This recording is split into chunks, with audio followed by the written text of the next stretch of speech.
ಬಂಧುಗಳೇ ನಮಸ್ಕಾರ. ಇವತ್ತು ನಾನು ರವಿಕೃಷ್ಣ ರೆಡ್ಡಿ. ಇವತ್ತು ಮಾರ್ಚ್ 2, 2026 ನಾನು ಒಂದು ಪ್ರಯಾಣದ ಕಾರಣಕ್ಕಾಗಿ ಬೆಳಗ್ಗೆನೇ ನಮ್ಮ ಪಕ್ಷದ ಕಚೇರಿ ಬಳಿಗೆ ಬಂದೆ. ನಿಮಗೆ ಗೊತ್ತಿರ್ಬೋದು, ನಮ್ಮ ಪಕ್ಷದ ಕೇಂದ್ರ ಕಚೇರಿ ಬೆಂಗಳೂರಿನ ರಾಜಾಜಿನಗರದಲ್ಲಿರುವ ರಾಜ್ಕುಮಾರ್ ರಸ್ತೆಯಲ್ಲಿದೆ. ಇದು ಅಣ್ಣಾವರ ಹೆಸರಿರುವಂತಹ ಬಹಳ ದೊಡ್ಡ ರಸ್ತೆ, ರಾಜಾಜಿನಗರದ ಮೂಲಕ ಹಾದು ಹೋಗುವಂತಹ ರಾಜ್ಕುಮಾರ್ ರಸ್ತೆ. ಇವತ್ತು ನಾನು ಇಲ್ಲಿ ಬಂದಾಗ ಕಾಯ್ತಾ ಒಬ್ಬರಿಗೆ ಕೂತಿದ್ದಾಗ ನಮ್ಮ ಕಚೇರಿ ಎದುರುಗಡೆನೇ ಇರುವಂಥ ಒಂದು ದೊಡ್ಡ ಮರ, ಅದ್ರ ಕೆಳಗಡೆಗೆ ಬಂದೆ. ಇಲ್ಲೇ ಹಾಲು ಕುಡ್ಕೊಂಡು ನೋಡಿ, ಈ ಮರ ದೊಡ್ಡ ಮರ. ಇದು ಪ್ರಕಾಶ್ ನಗರ ಜಂಕ್ಷನ್ನು. ಈ ಕಡೆ ಕೆಳಗಡೆಗೆ ಹೋದರೆ ಬಲಗಡೆಗೆ, ಈಗ ನೀವು ನೋಡ್ತಿರೋದ್ರಲ್ಲಿ ಈ ಕಡೆಗಿರುವಂಥದ್ದು ಪ್ರಕಾಶ್ ನಗರ, ಈ ಕಡೆಗಿರುವಂಥದ್ದು ರಾಜಾಜಿನಗರ. ಇದು ರಾಜ್ಕುಮಾರ್ ರಸ್ತೆ. ಬಸ್ಸುಗಳು ಇಲ್ಲಿ ಹೋಗೋದಕ್ಕೆ ಒಂದು ಮರದ ಕಾರಣಕ್ಕಾಗಿ ಬಸ್ಸುಗಳು ಸ್ವಲ್ಪ ನೋಡ್ಕೊಂಡು ಹೋಗ್ಬೇಕು, ಇಲ್ಲಾಂದರೆ ಮರಕ್ಕೆ ಗುದ್ದುತ್ತವೆ. ಇದು ಪ್ರಕಾಶ್ ನಗರ ಸರ್ಕಲ್ಲು. ಈ ಸರ್ಕಲ್ಲಲ್ಲಿ ನೋಡಿ ಲೋಫರ್ಗಳು ಏನು ಮಾಡಿದ್ದಾರೆ ಈ ಮರಕ್ಕೆ ಅಂತ.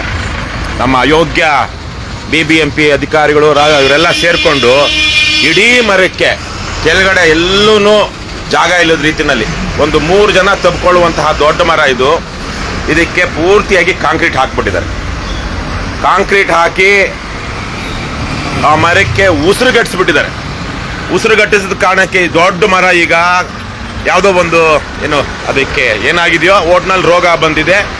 ಆಯಸ್ಸು ಆಗಿರಬಹುದು, ಅದಕ್ಕೆ ಆಯಸ್ಸು ಆಗಿದೆಯೋ ಆಗಿಲ್ವೋ, ಇವರೆಲ್ಲ ಈ ಥರಕ್ಕೆ ರಸ್ತೆ ಬದಿಗಳಲ್ಲಿ ಅವಕ್ಕೆ ನೀರು ಹೋಗದಿರೋ ಹಾಗೆ, ಗಾಳಿ ಆಡದಿರೋಂಗೆ ಬುಡಕ್ಕೆಲ್ಲ ಈ ಥರಕ್ಕೆ ಒಂದು ಬಹುಶಃ ಮೊದಲು ಈ ಮರ ನೆಟ್ಟಾಗ ಎಷ್ಟಿತ್ತು ಅದಕ್ಕಿಂತ 4-5 ಅಡಿ ಮೇಲೆ ಇವಾಗ ಬಂದಿರ್ಬೋದು ಈ ಕಾಂಕ್ರೀಟ್. ಇಷ್ಟು ದೊಡ್ಡ ಮರ ಈಗ ಒಣಗಿದೆ ಅಲ್ಲ, ಅದು ಬಹುತೇಕವಾಗಿ ರೋಗ ಬಂದಿದೆ. ನೋಡಿ, ನೀವು ನೋಡಿದ್ರೆ ನೋಡಬಹುದು, ಎಲ್ಲ ತೂತು ಬಿದ್ದಿದೆ. ಅದೇನೇನೋ ಕಾಯಿಲೆ ಇದಕ್ಕೆ, ಅಥವಾ ಕಾಂಡ ಕೊರೆಯೋ ಕಾಯಿಲೆ, ಬೇರೆನೂ ಇರಬಹುದು, ಯಾವುದೋ ಕೀಟಗಳದು. ಇದು ದೊಡ್ಡ, ಸುಮಾರು ಒಂದು 4 ಅಡಿ 4ರಿಂದ 6 ಅಡಿ ಸುತ್ತಳತೆ ಇರುವಂತಹ ದೊಡ್ಡ ರೆಂಬೆ ಇದು. ಈ ರೆಂಬೆ ಅಂತೂ ಇವತ್ತು ನಾಳೆನೋ ಬೀಳೋ ಹಾಗಿದೆ. ಇದಂತೂ ದೊಡ್ಡ ಕಾಂಡ. ಕೆಳಗಡೆ ಇರುವಂಥದ್ದು ಒಂದು 20 ಅಡಿ ಸುತ್ತಳತೆ ಇರುವಂತಹ ಕಾಂಡ. ಅದರಲ್ಲಿ 4-5 ಕವಲುಗಳು. ಇದಂತೂ ಕೆಳಗಡೆ ಅಂತೂ ಒಂದು 6 ಅಡಿ ಸುತ್ತಳತೆ ಇರುವಂತಹ ದೊಡ್ಡ ಕಾಂಡ. ಇದು ಇಡೀ ರಾಜ್ಕುಮಾರ್ ರಸ್ತೆಯ ಮೇಲೇನೆ ಬೀಳುತ್ತೆ. ಬಿದ್ದಾಗ ಹಗಲೊತ್ತಲ್ಲಿ ನಿಮಗೆ ಗೊತ್ತಿರ್ಬೋದು, ಸ್ವಲ್ಪ 7 ಗಂಟೆ 9 ಗಂಟೆ ಆದಮೇಲೆ ತುಂಬ ಜನನಿಬಿಡವಾದಂತಹ ಸಾವಿರಾರು ವಾಹನಗಳು ಓಡಾಡುವಂತಹ, ಸುಮಾರು 23 ಹೇಳ್ತಾ ಇದ್ರು ಇದ್ದಾಗ, 23-24 ಜಿಲ್ಲೆಗಳಿಗೆ ಬೆಂಗಳೂರಿಗೆ ಸಂಪರ್ಕ ಕಲ್ಪಿಸುವಂಥ ರಸ್ತೆ. ಈ ಮರ ಇವತ್ತು ನಾಳೆನೋ ಬೀಳುತ್ತೆ. ಅದು ಸ್ವಲ್ಪ ಏನೋ ಒಂಚೂರು ಗಾಳಿ ಬೇಕಷ್ಟೇ. ಅದಕ್ಕೆ ಜೋರಾಗಿ ಗಾಳಿ ಬಂದರೆ, ಈಗ ಮೇನಲ್ಲಿ ಗಾಳಿ ಕಾಲ, ನಮ್ಮ ಇಂಜಿನಿಯರ್ಗಳು BBMP ಇಂಜಿನಿಯರ್ಗಳು ಗಮನಿಸ್ತಾರೋ ಇಲ್ವೋ ಗೊತ್ತಿಲ್ಲ. ಒಂದು 5 ವರ್ಷದಿಂದ ನಮ್ಮ ಜೊತೆಗೆ ಕೆಲಸ ಮಾಡ್ತಿದ್ದಂಥ KRS ಪಕ್ಷದ ಸದಸ್ಯರಾಗಿದ್ದಂಥ ಸಿದ್ದಪ್ಪ ಅನ್ನುವಂಥವ್ರು ಹೀಗೆ ಮಳೆ ಬಂದಾಗ ಒಂದು ಮರದ ಕೆಳಗೆ ನಿಂತ್ಕೊಳ್ತಾರೆ. ಎಲ್ಲಿ ಜಯನಗರದಲ್ಲಿ ಇಂಥದ್ದೇ ಒಂದು ರೆಂಬೆ ಅವ್ರ ಮೇಲೆ ಬೀಳುತ್ತೆ. ಬಿದ್ದು ಅವರು ಕೋಮಾಗಿ ಹೋಗ್ತಾರೆ. ಒಬ್ಬರೇ ಹೆಣ್ಮಗಳಿದ್ದಂಥ ಕುಟುಂಬ ಅವ್ರದ್ದು. ಅವ್ರಿಗೆ ಒಬ್ಬಳೇ ಮಗಳು. ಅವ್ರಿಗೆ ಕೋಮಾಗಿ ಹೋಗ್ತಾರೆ. ಅವರೇ ದುಡಿತಿದ್ದಂಥ ವ್ಯಕ್ತಿ. ಕೊನೆಗೆ ಅವರು ಅಕಾಲಿಕವಾಗಿ ಸಾವನ್ನಪ್ತಾರೆ. ಒಂದು ರೀತಿಯಲ್ಲಿ ಅವ್ರ ಇಡೀ ಕುಟುಂಬ ಅನಾಥವಾಗುತ್ತೆ. ಇಂಥ ನೂರಾರು ಪ್ರಕರಣಗಳು ಪ್ರತಿ ವರ್ಷ ಬೆಂಗಳೂರಲ್ಲಿ ವರದಿ ಆಗ್ತಾ ಇರ್ತದೆ.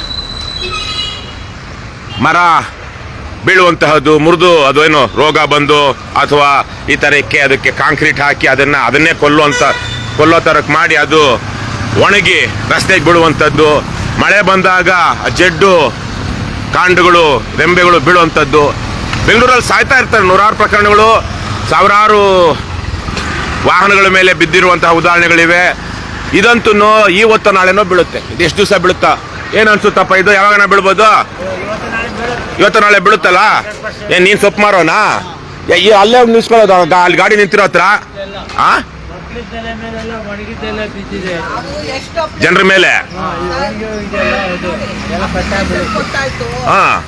ಯಾರು ಕೊಟ್ಟಿದ್ರಿ? ಇವರೇ ಸುರೇಶ್ ಕುಮಾರ್ ಓ, ಅವ್ರು ಒಳ್ಳೆ ರಾಜಕಾರಣಿ ಅಂತಾರೆ. ಅಲ್ಲಿ ಬಂದು ಹೇಳಿದ್ರಲ್ಲ, ಅಲ್ಲೋಗಿ ಕೊಟ್ವಿ. ಅವರು ಬಹಳ ಒಳ್ಳೆ ರಾಜಕಾರಣಿ ಸುರೇಶ್ ಕುಮಾರ್. ಅವ್ರದ್ದೇನು ಕೆಲಸ ನಡೀತಾ ಇಲ್ವಾ?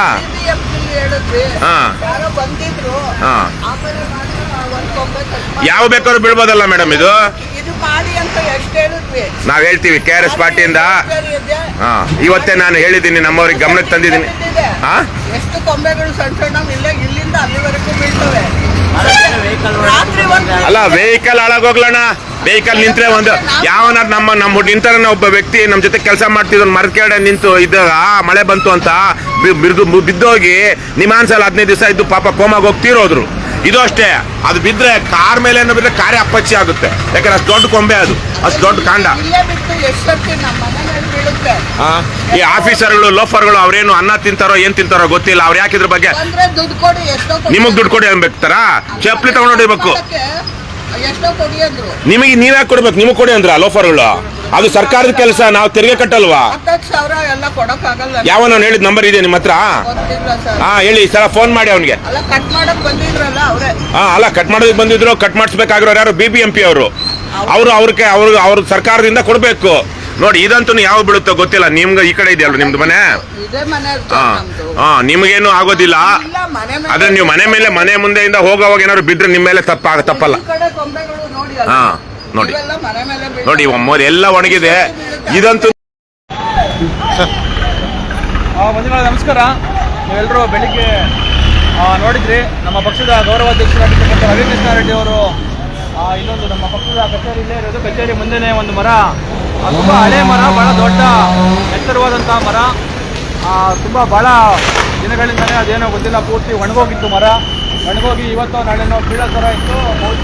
ಬಹುಶಃ ಬೆಂಗಳೂರಿನಲ್ಲಿ ಬಹುತೇಕ ಕಡೆಗಳಲ್ಲಿ ನೋಡಿದ್ರೆ ನಾವು ಈ ಮರಗಳು ಒಣಗಿ ಬಿದ್ದು ನಿಂತಿರ್ತವೆ, ಇವಾಗಲೂ ನಾಳೆನೋ ಬೀಳೋ ಹಾಗೆ. ಆದರೆ ಅದನ್ನು ಕಾಲಕ್ಕೆ ನೋಡಿಕೊಂಡು ಒಣಗಿರೋದನ್ನ ಕಟ್ ಮಾಡುವಂಥ ಕೆಲಸವನ್ನು BBMP ಅವರು ಮತ್ತು ಫಾರೆಸ್ಟ್ ಇಲಾಖೆಯವರು ಮಾಡಬೇಕು. ಆದರೆ ಯಾರ್ದೋ ತಲೆ ಮೇಲೆ ಬಿದ್ದು ಅನಾಹುತ ಆಗಿ ಯಾವುದೋ ಒಂದು ಸಾವು ನೋವು ಸಂಭವಿಸೋ ತನಕ ಇವರು ಆ ಕೆಲಸವನ್ನು ಮಾಡೋದಿಲ್ಲ. ಇವತ್ತು ಬೆಳಿಗ್ಗೆ ನಮ್ಮ ಪಕ್ಷದ ರವಿಕೃಷ್ಣಾರೆಡ್ಡಿ ಅಧ್ಯಕ್ಷರು ಗೌರವಾಧ್ಯಕ್ಷರು ಲೈವ್ ಮಾಡಿದ ಕಾರಣಕ್ಕಾಗಿ ಈಗ ಇವರು ಬಂದಿದ್ದಾರೆ ಎಚ್ಚೆತ್ಕೊಂಡು. BBMP ಅವರು ಮತ್ತು ಫಾರೆಸ್ಟ್ ಅವರು ಬಂದು ಹೀಗಾಗಿ ಮರವನ್ನು ಕಡಿತಾ ಇರೋದನ್ನು ನಾವು ಗಮನಿಸ್ಬೋದು. ಬೆಂಗಳೂರಿನಲ್ಲಿ ಹೆಚ್ಚು ಜನ ಬಹುಶಃ ಪ್ರತಿ ಮಳೆಗಾಲ ಬಂದರೆ ಬೆಂಗಳೂರಿನಲ್ಲಿ ಒಂದು 10-20 ಜನ ಬಹುಶಃ ಈ ಥರ ಮರ ಬಿದ್ದನೆ ಸಾಯ್ತಾರೆ. ನಾವು ನೋಡ್ತಾ ಇರ್ತೀವಿ, ಮರ ಬಿದ್ದು ಸತ್ರು ಅಂತ.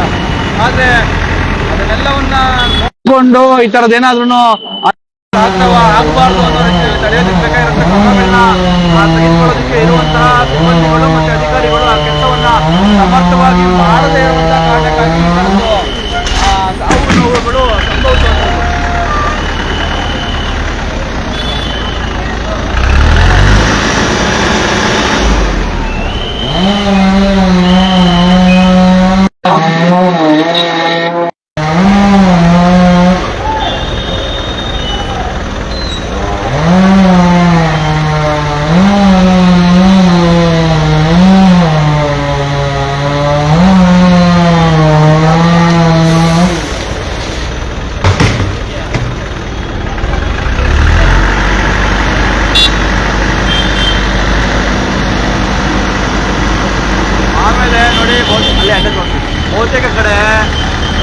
ಬಹುತೇಕ ಸಂದರ್ಭಗಳಲ್ಲಿ ಏನೋ ಹಿಂಗೆ ಸಮಸ್ಯೆ ಇದೆ ಸರ್, ಮರ ಬಿದ್ದೋಗುತ್ತೆ, ಬಂದು ಮರ ಕಡೀರಿ ಅಂತಂದರೆ ಯಾವ ಮಟ್ಟಕ್ಕೆ ವ್ಯವಸ್ಥೆ ಕೆಟ್ಟಿದೆ ಅಂತಂದರೆ, ಮರ ಬಿದ್ದೋಗುತ್ತೆ ರೋಡ್ ಮೇಲೆ, ಅನಾಹುತ ಆಗುತ್ತೆ, ಯಾರಿಗೂ ಹಾನಿ ಆಗುತ್ತೆ, ದಯವಿಟ್ಟು ಬಂದು ಮರ ಕಡೀರಿ ಅಂತ ಅಂದ್ರೂ ಅವ್ರು ಬಂದು ಕಡಿಯೋಲ್ಲ.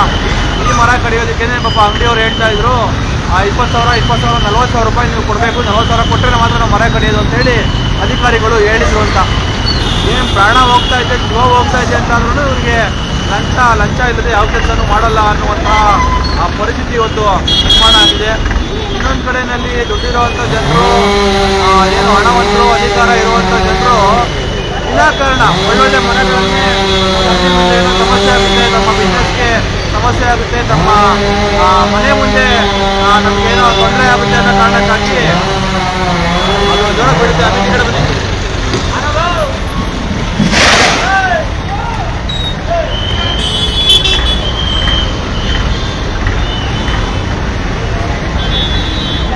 ತಮ್ಮ ಅಧಿಕಾರವನ್ನು ಬಳಸ್ಕೊಂಡು ಕೆಲವೊಂದು ಜನ ಮರಗಳನ್ನ ಕಟ್ಸಾಕ್ಬಿಡ್ತಾರೆ. ಒಳ್ಳೆ ಮರಗಳನ್ನೇ, ಹಸಿರಾಗಿರುವಂಥ ಮರಗಳನ್ನೇ, ಒಳ್ಳೆ ಮರಗಳನ್ನೇ ಕಟ್ಸಾಕ್ಬಿಡ್ತಾರೆ. ಇನ್ನೊಂದು ಕಡೆ ಇನ್ನೇನು ಮರ ಬಿದ್ದೋಗುತ್ತಪ್ಪ, ಒಣಗೋಗಿದೆ ಮರನ್ನ ಕಡಿವೆ ಅಂತ ಅಂದ್ರೂ ಇವರು